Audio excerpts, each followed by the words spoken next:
Buenos días una vez más a los webinars de Aquantum. Es uno de los últimos que vamos a tener en abril, solo nos queda otro mañana, que será el de Adaptando la fuerza de trabajo para la propagación cuántica de Guido Petersen.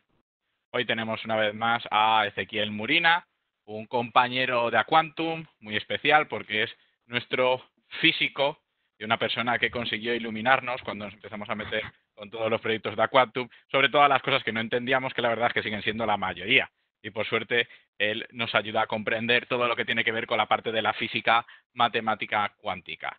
Bueno, Ezequiel está licenciado en física en Argentina y además está doctorado en simulaciones computacionales. Así que no solo es un físico, sino además es un físico que no sabe de informática, lo cual es muy importante. Además, fue becado en Italia por especialización en programación científica y software open source. Y ha estado muchísimos años investigando en la Comisión de Energía Atómica en Argentina, integrando en el grupo de física computacional. Además, pues bueno, se especializó en simulación de sistemas cuánticos y tiene muchísimos conocimientos en programación numérica de altas prestaciones. Por lo que podéis ver, es una persona maravillosa del equipo de Aquantum para todo lo que por las otras ponencias habéis visto se requiere saber y para los objetivos que tiene la programación cuántica. Sin mucho más que decir, pues os dejo con Ezequiel y su ponencia. Bueno, ¿qué tal? Buenas tardes a todos y todas. Muchas gracias, Guillermo, por la presentación. Bueno, yo estoy trabajando con un puntero rojo, no sé si lo logran ver en la pantalla, cualquier cosa me avisan, ¿sí? Se ve. Perfecto, perfecto. Bueno, a ver, en esta webinar que voy a dictar hoy, voy a desarrollar algunas ideas, algunos conceptos que tienen que ver con la computación cuántica en general y en particular con la programación cuántica. Seguramente, bueno, ya saben, debido a la limitación temporal, digamos, que impone el formato de webinar, quizás no desarrolle cada uno de los temas con la profundidad que merecen, pero sí, yo creo que van a llevar al finalizar la webinar una visión general, un poco de lo que adelanta el título, ¿sí? Es decir, de cuál es esta maquinaria científica, tanto matemática como física, que está operando por detrás o por debajo cuando uno desarrolla software cuántico. Bueno, les invito a que comencemos entonces. Sin lugar a dudas, cuando uno eh, comienza a hablar sobre computación cuántica, el primer concepto a desarrollar es el de qubit. Permítanme introducirlo desde una perspectiva un tanto alternativa, desde una perspectiva científica. Para nosotros los físicos, bueno, yo soy físico, realmente el qubit es un sistema muy interesante para investigar, ¿sí? En el área de física cuántica no se llama así, recibe el nombre formal de sistema de dos niveles y es interesante porque es el sistema físico cuántico más simple que existe, ¿no? Y a pesar de esta simplicidad, en él se manifiestan, tienen lugar todos aquellos fenómenos físicos cuánticos que uno espera que se manifiesten para, en fin, para un sistema que se rige por las leyes de la mecánica cuántica. Entonces, por ese doble motivo, por la simplicidad que tiene y al mismo tiempo por esta completitud del sistema, es un sistema muy atractivo para estudiarlo científicamente. Vale decir también que es una herramienta didáctica muy útil a la hora de dar, por ejemplo, clases sobre teoría cuántica. Pero bueno, entiendo que, al menos para quienes estamos hoy reunidos en esta webinar, por ahí es más interesante definir el qubit desde una perspectiva más bien que está relacionada con la que puede tener un programador o un ingeniero de software. Desde ese punto de vista, bueno, el qubit es básicamente la unidad fundamental de información en la computación cuántica, ¿sí? Es decir, es un bit pero cuántico. Y el hecho de que sea cuántico le confiere algunas propiedades muy interesantes, por cierto, que son precisamente las que va a explotar la computación cuántica a la hora de ofrecerse como una tecnología alternativa o incluso en algunos casos una tecnología superadora de la que actualmente utilizamos, que sería la computación tradicional o la computación clásica. Para tener una idea un poco más acabada de lo que es un qubit, uno tiene que indagar qué está sucediendo en capas de abstracción más a bajo nivel, ¿sí? Más hacia el nivel de hardware. Eh, Porque claro, a ver, repasemos un poco. En la computación clásica, ¿sí? Está claro que los bits clásicos, son en una capa de abstracción lógica una representación del estado de un sistema físico que está operando por debajo. Ya saben, este sistema físico es un sistema electromagnético, básicamente una variación de voltaje que ocurre en un transistor. Cuando esta variación es cero, el bit adoptará un valor lógico de cero, y cuando esta variación sea distinto de cero, el bit adoptará un valor lógico de 1. En el caso del bit cuántico, es decir, del qubit, sucede algo similar, pero claro, el sistema que está operando a bajo nivel es bastante más complejo, por lo tanto, bastante más interesante también y ofrece mayores prestaciones. Se trata de un sistema que está, digamos, regido por las leyes de la física cuántica y por lo tanto manifiesta un comportamiento ondulatorio. ¿A qué me refiero con esto?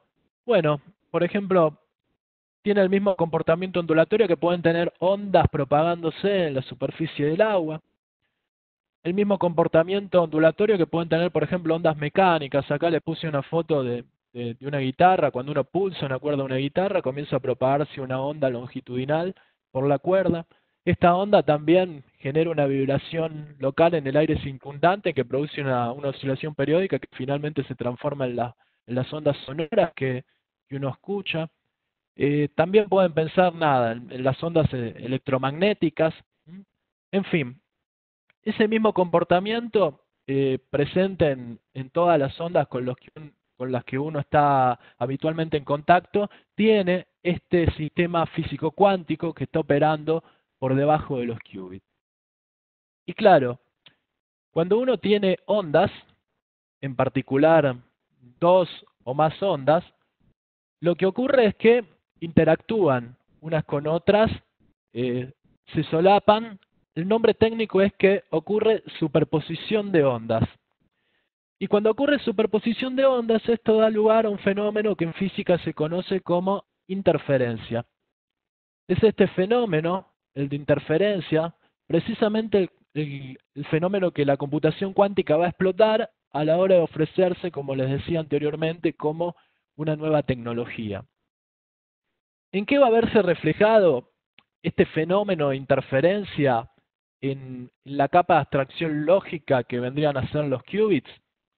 Bueno, fundamentalmente se ve reflejado en la gran cantidad de estados cuánticos distintos a los cuales el qubit puede acceder. A ver, en el caso de la computación clásica, la computación tradicional, está claro que allí la tecnología de bits es una forma de codificación binaria de la información, ¿sí? O sea, el bit solamente puede acceder a valores de 0 o 1 para almacenar información. Aquí en el caso del bit cuántico, es decir, del qubit, también se va a poder acceder a lo que serían los valores equivalentes de 0 o 1. En ese caso lo que estaría pasando con el sistema a bajo nivel es que no manifiesta este fenómeno de interferencia del cual les hablaba, sino que es más bien una onda pura propagándose. Pero el qubit también puede acceder a otra clase de estados, se llaman estados de superposición. Este es un ejemplo de ellos. Aquí es un caso particular en el cual el qubit 0 y el qubit 1 se encuentran presentes en esta mezcla cuántica en la misma proporción. Lo que está sucediendo con el sistema físico cuántico a bajo nivel es que hay manifestación de interferencia, están superponiéndose ondas, y como usualmente afirma la literatura científica sobre computación cuántica, uno puede pensar a estos estados de superposición como aquellos en los cuales el qubit está adoptando los valores clásicos lógicos de bit 0 y 1 en forma simultánea. Ya más adelante se va a clarificar un poco qué significa esto. Pero en principio es eso. En estos estados de superposición, el qubit puede adoptar valores de 0 y 1 en forma simultánea. Este es un caso particular, como les dije, hay muchos otros estados de superposición. Por ejemplo, este otro en donde el qubit 0 se encuentra en una mayor proporción que el qubit 1. Este es otro estado en donde sucede al revés, es el qubit 1 que se encuentra en una mayor proporción en esta mezcla que es el estado de superposición. Recuerden que siempre a bajo nivel lo que está sucediendo es un efecto de interferencia. Bien, ¿para qué nos van a servir estos estados de superposición? En principio, se habrán dado cuenta, son infinitos, ¿no? Porque variando la proporción de uno u otro qubit en la mezcla, uno puede construir en principio infinitos estados de superposición. Y nos van a servir fundamentalmente para dos cosas. Primero, o por un lado, mejor dicho, nos van a posibilitar una capacidad de almacenamiento de información que es exponencial. Es decir, imaginen que eh, almacenan información en una registradora cuántica en este caso, constituida por n qubits. En esos n qubits, ustedes van a poder almacenar exactamente 2 a la n informaciones distintas.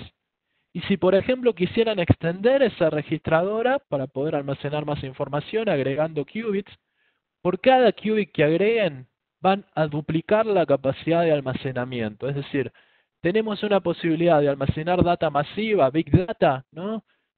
Con un orden exponencial que es 2 a la n, donde n es el número de qubits con los cuales contamos para almacenar información. Eso por un lado, para eso sirven los estados de superposición. Pero por otro, otra prestación que nos van a brindar es que vamos a poder acceder a todo ese Big Data, esa data masiva almacenada en los qubits, de forma paralelizada. Esto tiene que ver con lo que les contaba hace unos minutos, de que en los estados de superposición uno puede pensar que los qubits están adoptando todas las posibilidades, todas las combinaciones posibles en forma simultánea, y por lo tanto también en forma simultánea, en forma paralelizada, vamos a poder acceder a ellas. Dentro del conjunto de estos estados de superposición, existe un subconjunto de ellos que recibe el nombre de estados entrelazados. En realidad emergen cuando uno trabaja con pares de 2 o más qubits y se llaman de esta manera por eso, porque en un par entrelazado los qubits están entrelazados, ligados, fuertemente correlacionados uno con otro. Para describirles en qué consiste esta fuerte correlación que hay entre los qubits, les propongo un experimento. Supongan que tenemos 2 qubits, acá representados por estas cajas. El signo de interrogación significa que no sé en qué estado cuántico están estos qubits. Estos qubits forman un par entrelazado.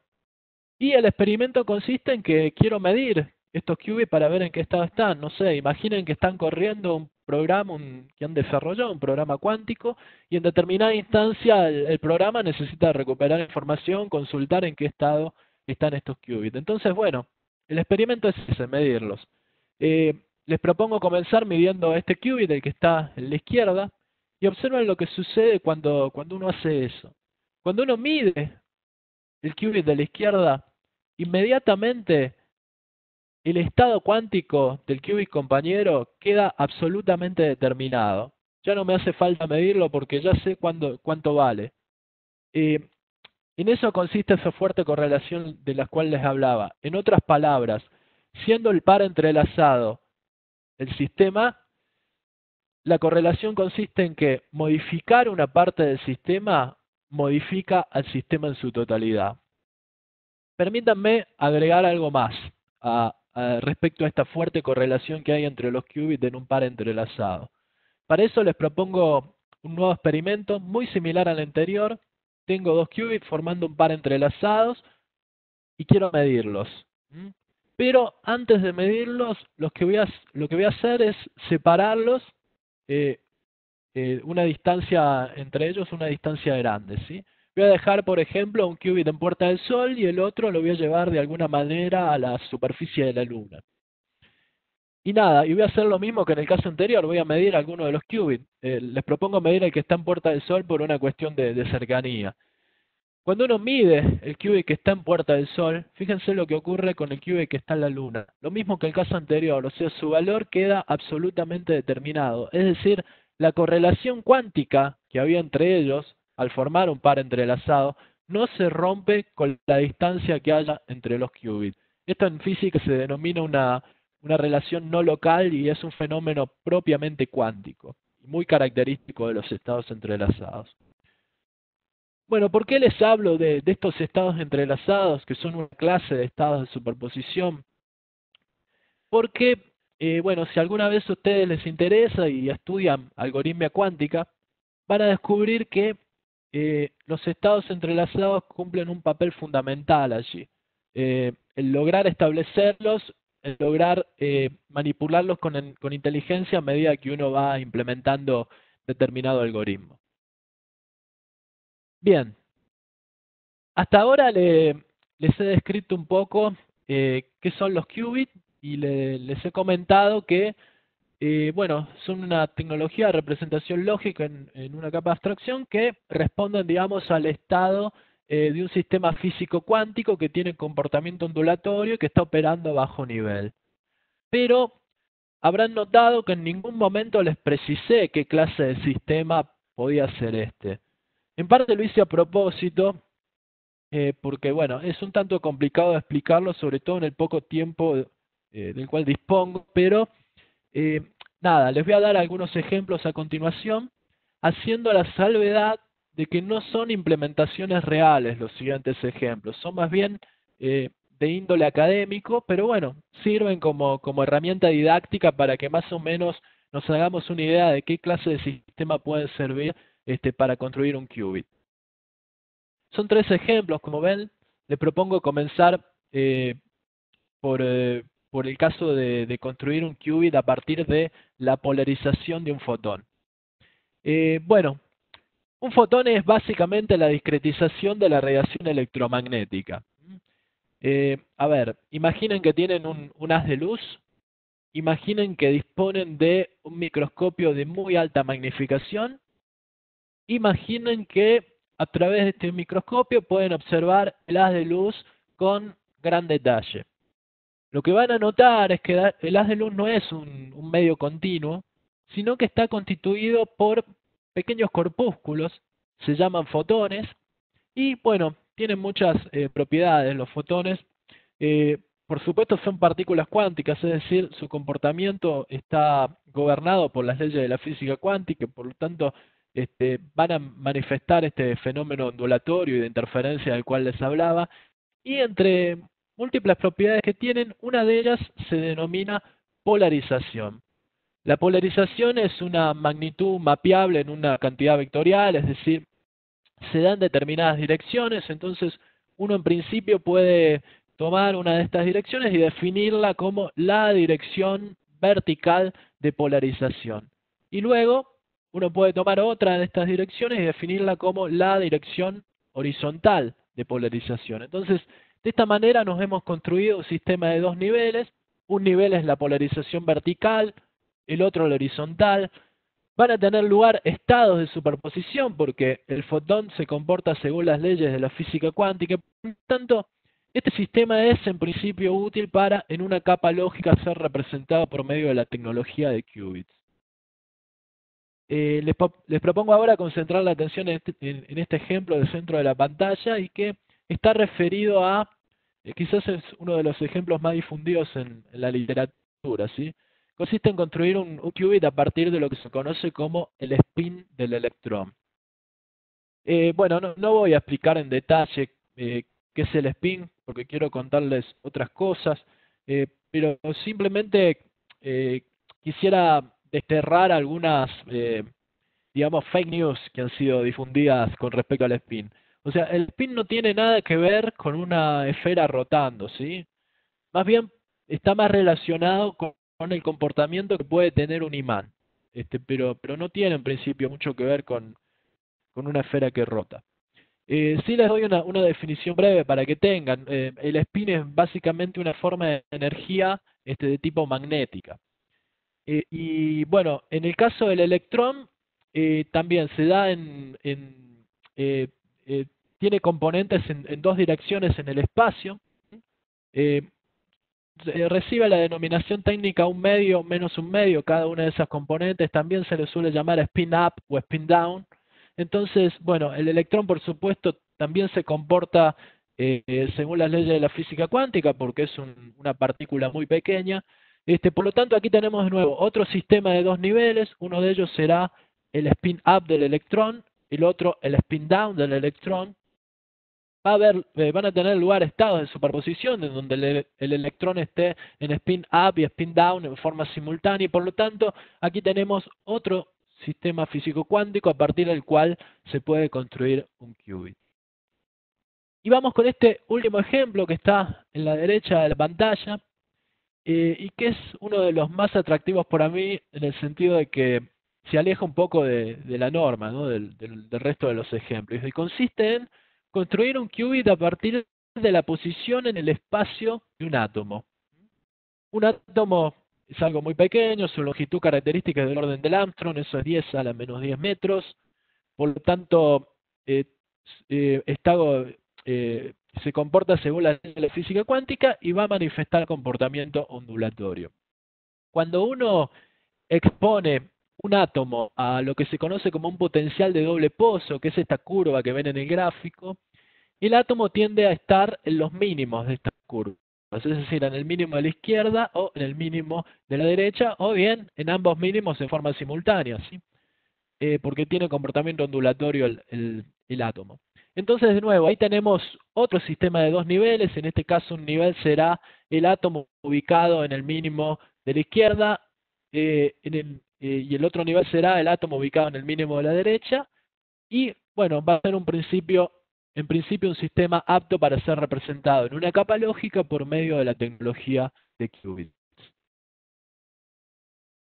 Este par de imágenes que observan a la izquierda de la pantalla, bueno, corresponden a lo que es uno de los últimos modelos de computadora cuántica desarrollada por IBM. Esta imagen que está más a la izquierda es lo que sería la computadora con su gabinete, ¿no? Y en esta imagen de la derecha vemos ya lo que es el hardware por dentro, ¿sí? Notarán que se trata de una gran estructura cilíndrica que cuelga de una especie de soporte aéreo. Esto tiene que ver con que la tecnología de qubits es muy sensible a múltiples factores, entre ellos a las vibraciones, ¿no?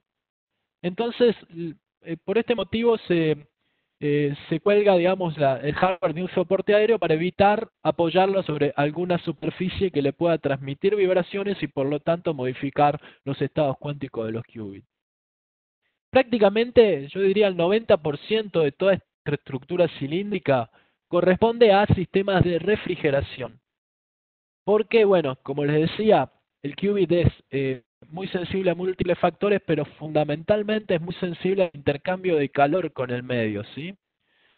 Por lo tanto, para evitar esto, o minimizar al máximo ese efecto, se trabaja a la menor temperatura posible. De hecho, se trabaja muy próximo al mínimo de temperatura absoluta previsto por la segunda ley de la termodinámica, es decir, 0 Kelvin, ¿no? Eso es menos 273 grados centígrados, más o menos. Bueno, y la tecnología, el hardware correspondiente a lo que sería la tecnología de qubit en sí se ubica en la parte inferior de esta estructura cilíndrica del hardware. En este esquema que ven a la derecha de la pantalla, bueno, básicamente corresponde a lo que es el building block de una computadora cuántica. Tengan en cuenta que esto es una tecnología en desarrollo, entonces al día de hoy hay muchos modelos de building block planteados. Yo aquí les muestro uno que propuso la Universidad de Delft en Holanda. Como ven, es muy similar el building block al de una computadora clásica. En las capas más bajas se ubica todo lo referido a lo que es el hardware de la máquina. En las capas intermedias, bueno, microarquitectura, runtime, aritmética, compiladores, etcétera. Y en las capas más altas, que es hacia donde quiero ir ahora, Bueno, todo lo referido a programación cuántica, ¿sí? Algoritmos, paradigmas, los distintos lenguajes, etcétera. Entonces, permítanme ahora introducir un poco de matemática. Esta expresión que ven acá corresponde a la expresión más general que uno puede dar para el estado cuántico de un qubit.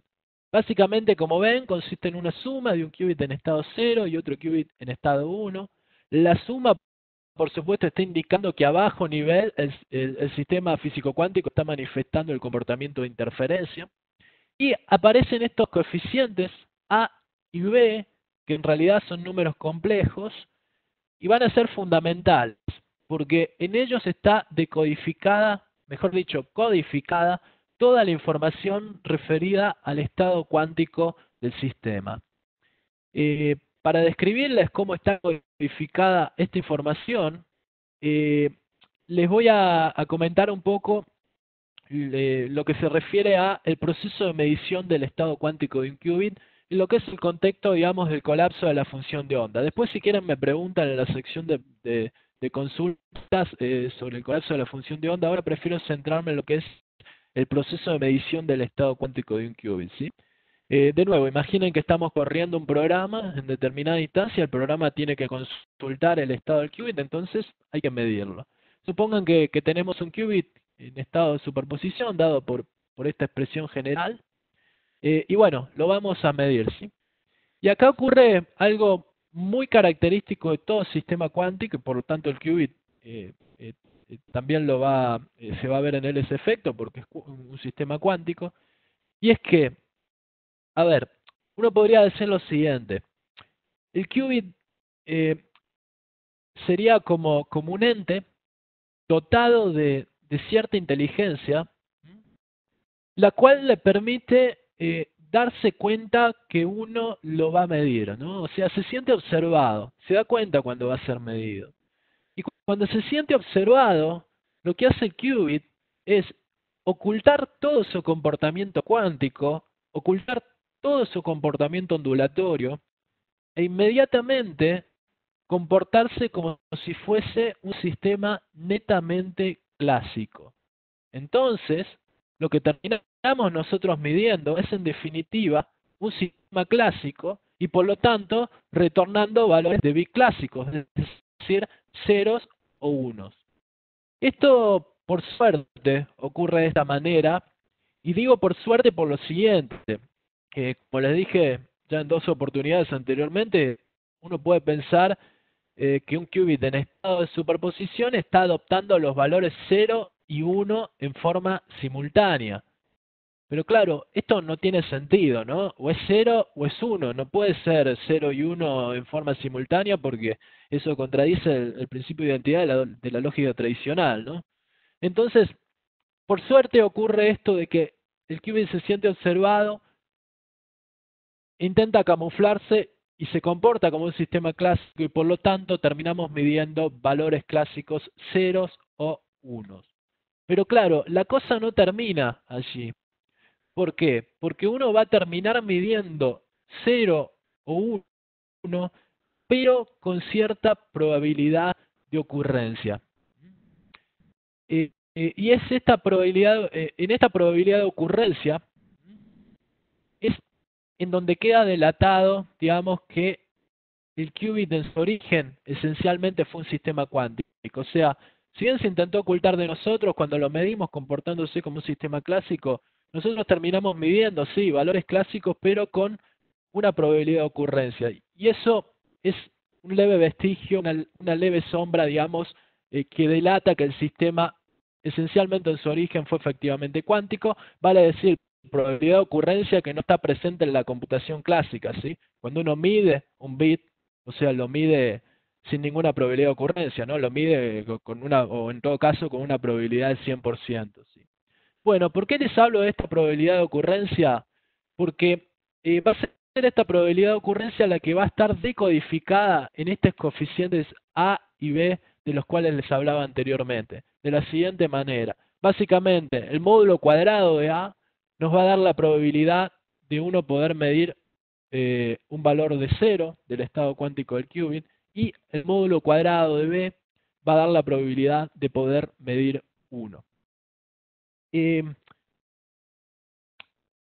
Les comento algo que no les dije, pero aprovecho para decírselos ahora. ¿Por qué aparece esta ocurrencia, esta probabilidad de ocurrencia, o mejor dicho, la noción de probabilidad? Bueno, aparece porque la física cuántica, al igual que otras teorías de la física moderna, es una teoría estocástica, es decir, no es determinista, es decir, todos los fenómenos que ocurren en el marco de esta teoría se dan con cierta probabilidad de ocurrencia. Es por eso, de nuevo, el qubit es un sistema cuántico y por eso aparece esta probabilidad de ocurrencia en el contexto del proceso de medición. Bueno, sigamos. Esta esfera que ven aquí, como bien dice allí, se llama esfera de Bloch y, bueno, es una representación visual del estado cuántico de un qubit. Realmente es una herramienta muy útil, sobre todo para el programador, porque le evita tener que estar pensando todo el tiempo en expresiones matemáticas como esta, o incluso mucho más complejas, y concentrarse más bien en programar, que es su actividad. Veamos cómo funciona entonces esta esfera. Cada punto en la superficie representa un estado cuántico distinto al cual puede acceder el qubit. Y el estado cuántico del qubit en sí está representado por una flecha que se extiende desde el centro de la esfera hasta el punto en la superficie que indica su correspondiente estado cuántico. Vamos con algunos ejemplos para que se entienda cómo funciona esta representación de la esfera de Bloch. Supongamos que queremos representar en la esfera de Bloch el qubit en estado cero, este que está en el cuadrado rojo. Este caso particular, por convención, y enfatizo esto, por convención y no por demostración matemática, se representa en la esfera de Bloch por medio de una flecha orientada hacia el polo norte. Ahora bien, definida esta convención, uno sí ya matemáticamente puede demostrar cómo están representados los restantes estados cuánticos en la esfera de Bloch. Por ejemplo, el estado 1 del qubit está representado por una flecha que apunta hacia el polo sur, en este caso de la esfera. Vamos con otro ejemplo, un estado de superposición. Recuerden que este es el estado de superposición en donde los qubits 0 y 1 aparecen en una proporción equivalente en esa superposición.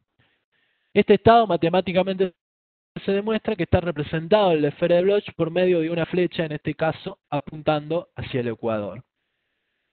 Fíjense lo que ocurre.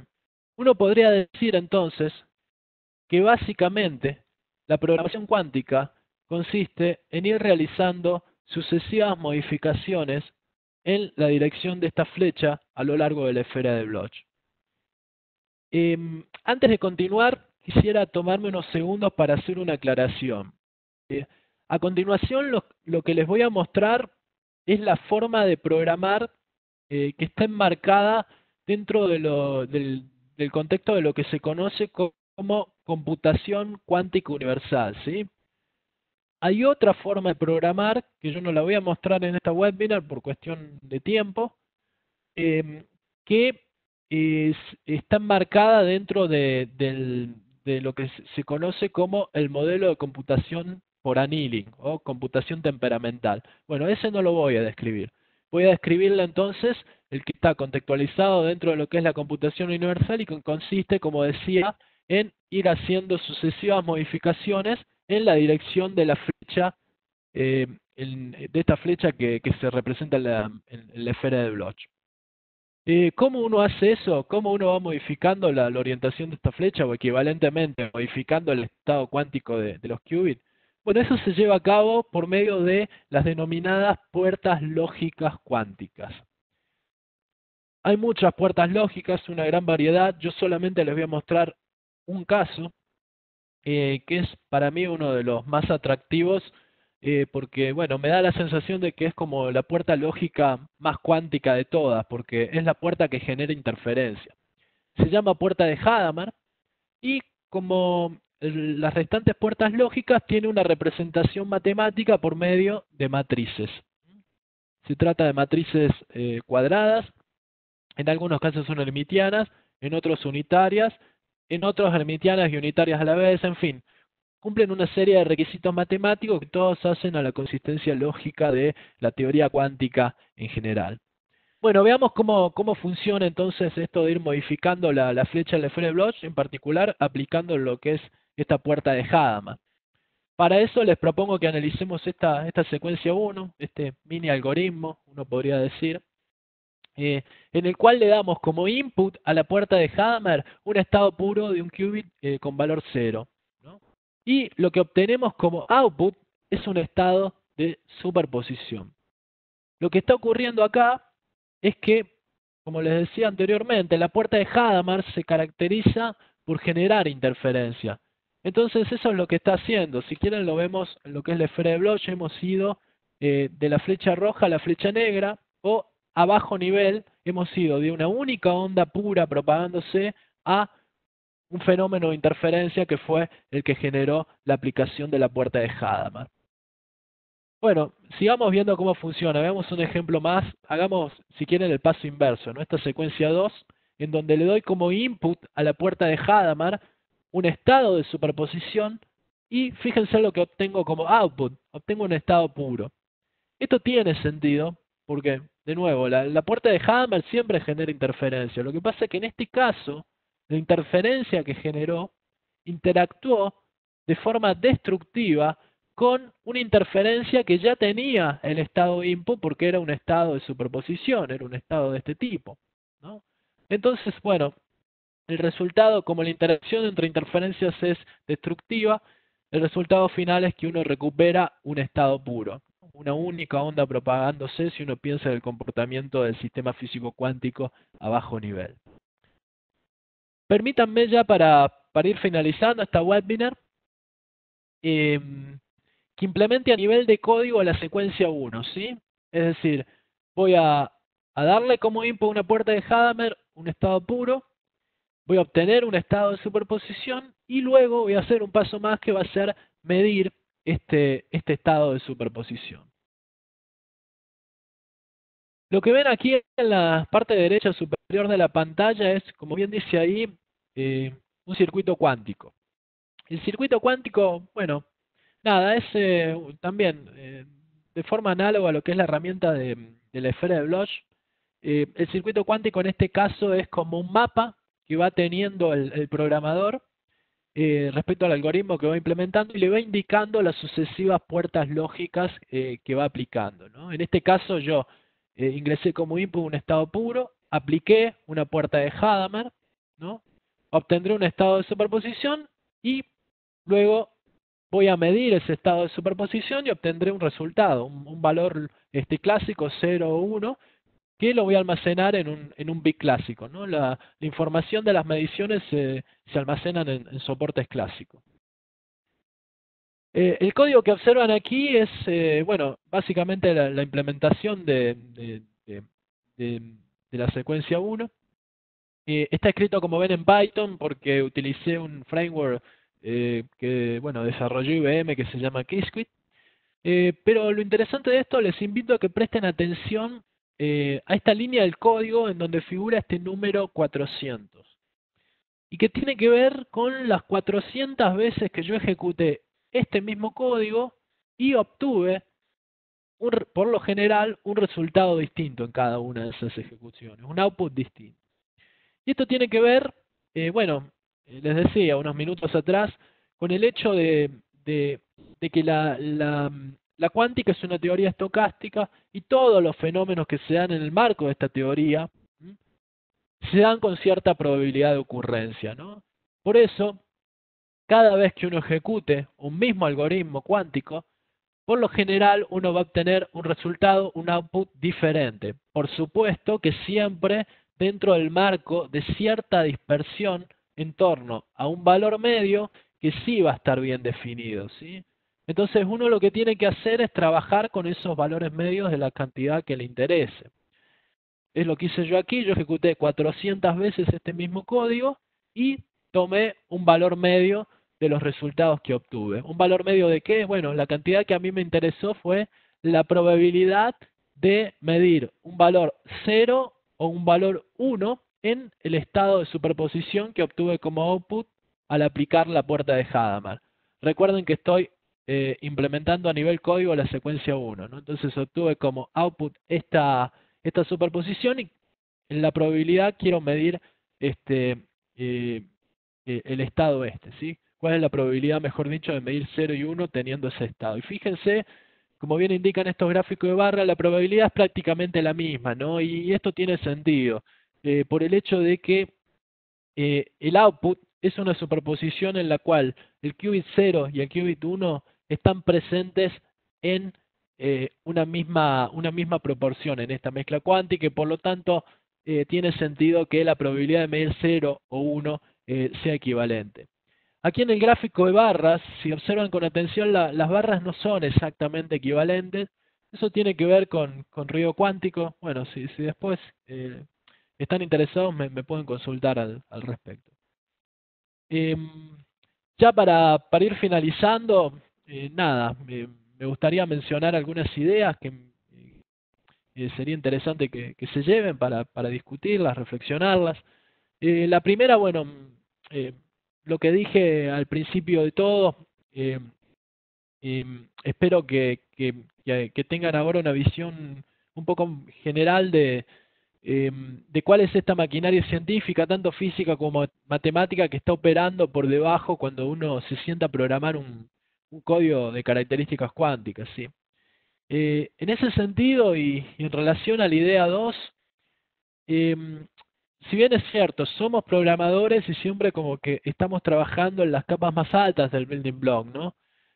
Pero en el caso de programación cuántica uno siempre tiene que, o sea, no puede perder contacto, digamos, con lo que está ocurriendo en las capas más bajas, porque allí está operando, como vimos, un sistema físico cuántico que obedece a una lógica particular y que esa lógica va a ser en definitiva lo que va a determinar la lógica de ese código que uno esté redactando en las capas más altas del building block.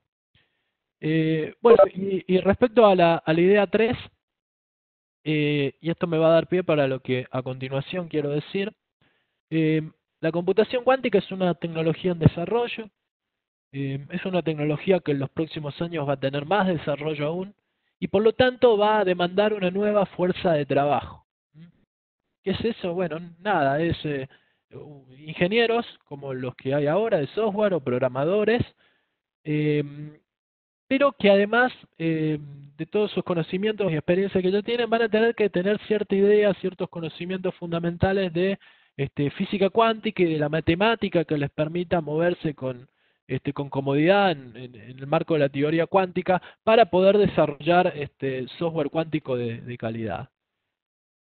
Bueno, en ese sentido, permítanme contarles que Aquantum ha elaborado un manifiesto que, entre muchos otros objetivos, eh, se propone el de difundir el conocimiento de la programación cuántica, ya sea a través de congresos, workshops, no sé, foros de discusión, estas webinars, publicaciones científicas, en fin, una serie de actividades que eh, permitan difundir el conocimiento de la programación cuántica y de esta manera contribuir a lo que es la formación de esta nueva generación de ingenieros cuánticos sería. Entonces, nada, les invito a que visiten este link, ¿no? El que aparece en azul en la parte inferior de la pantalla. Allí van a encontrar el manifiesto y, bueno, si desean contribuir con la causa, bueno, pueden firmarlo. Bueno, esto es todo lo que quería contarles. Espero, bueno, les haya resultado atractivo el tema. Cualquier consulta que me quieran hacer sobre lo que dije o sobre lo que no y pueda responderlo, bueno, aquí estoy para eso. Muchas gracias por haber estado presente y haberme atendido.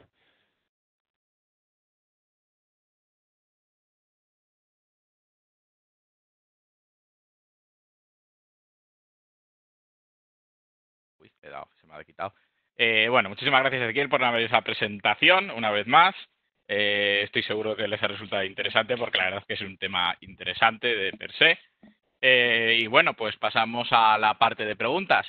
Si alguien tiene alguna pregunta, pues podéis ponerla en el chat o podéis hacerla de voz, o más os resulte cómodo.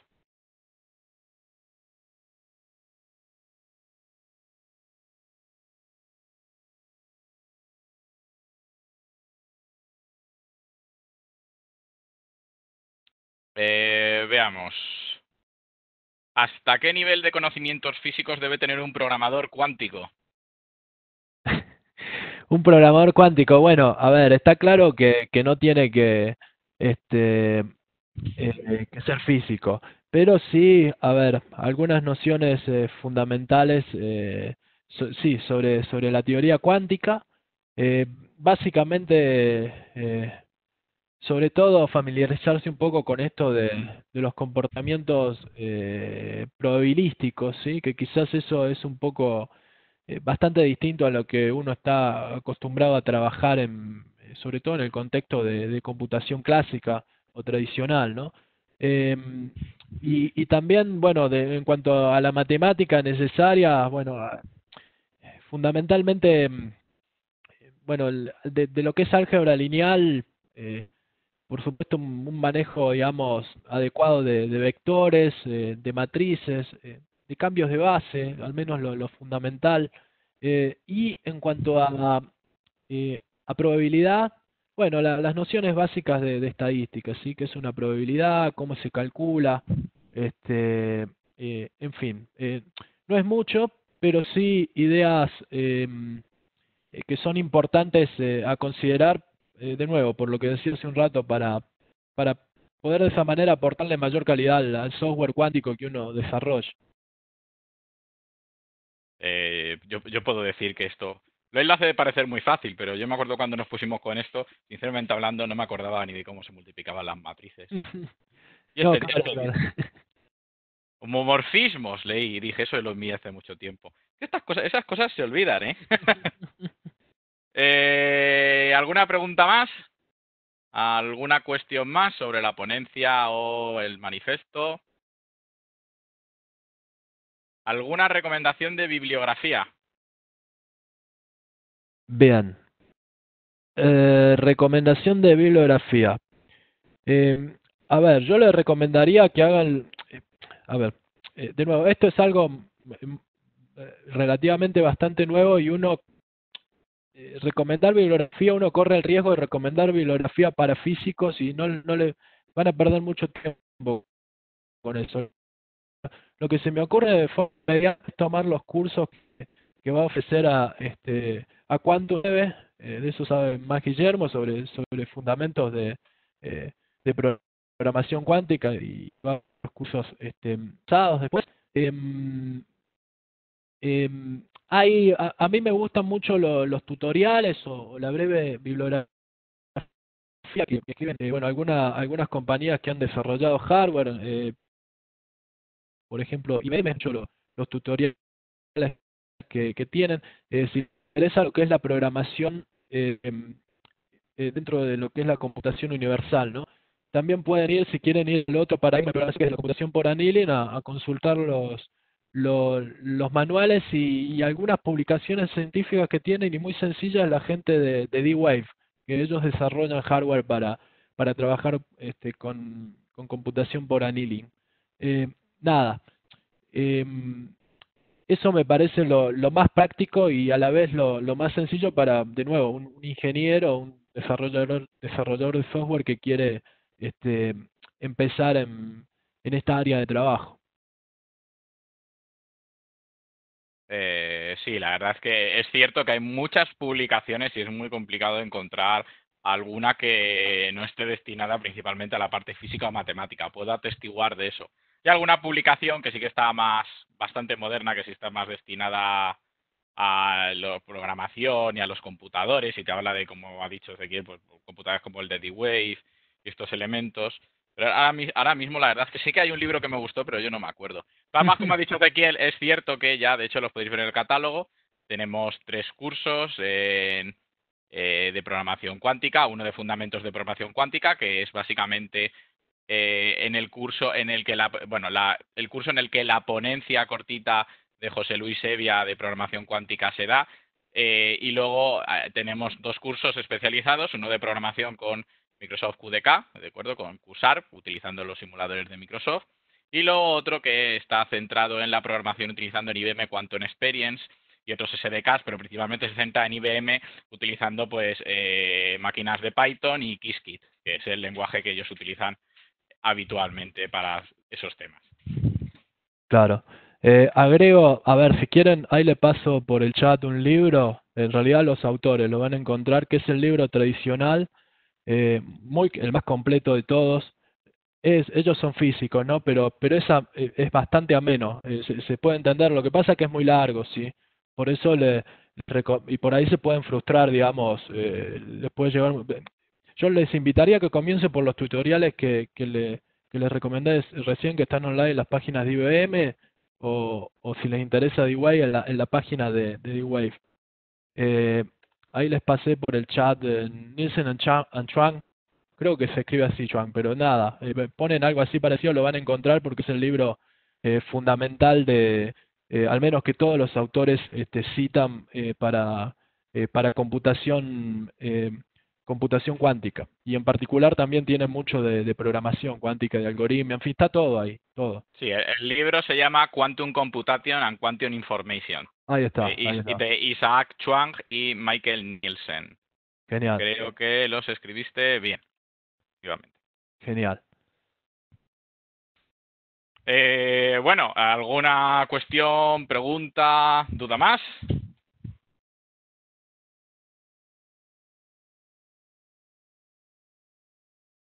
Bueno, parece que no hay más dudas. Así que además, como son las 5 perfectamente, pues vamos a ir acabando. Agradecer a todos los asistentes al webinar una vez más que estén aquí. Recordar que mañana todavía queda otro webinar y por favor, pues revisar el Talavero Manifesto, si no habéis hecho ya, para firmarlo. Dar las gracias a Ezequiel por la fantástica y maravillosa ponencia y desearos pues que paséis un feliz resto de semana y si estáis bueno, y dentro de poco pues festivo, ¿de acuerdo? Hasta luego a todos.